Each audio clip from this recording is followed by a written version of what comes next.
So, but that's to be expected in terms of building existing or newer relationships. It's all being built on interests. So I'm getting more people from like the Comic-Con world to look at my page because of Bruce and Friends. And they're not looking because they know me. And vice versa.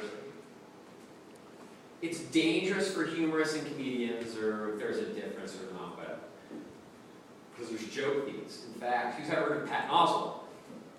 So Patton Oswalt is the voice of the Ratatouille, and he is the hottest comedian in Hipsterville right now. He's got 1.3 million Twitter followers, and he's hysterical. He live tweets like Game of Thrones. He live tweeted the Michael Douglas movie Behind the Candelabra about Liberace, and his tweets got covered, and all sorts of news outlets about that. And right now, he is just bombarding this guy with like 12,000 followers who is a joke thief.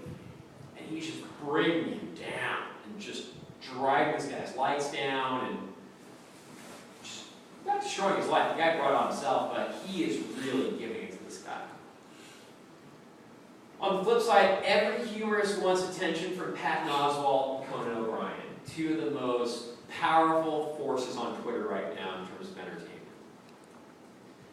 You get followed by this guy, or if you get followed by this guy, it is a red letter day. So, last summer, I was on Twitter as Prof. Vogelpohl, and I'm still there now. I don't really use it. It's all basically those bad dads. He ended up liking one of my tweets, or his company did. It was a retweet of something he tweeted, and I responded. So one day, after I checked my Twitter for like 5 days, I find out that I'm being followed by the Conan O'Brien show.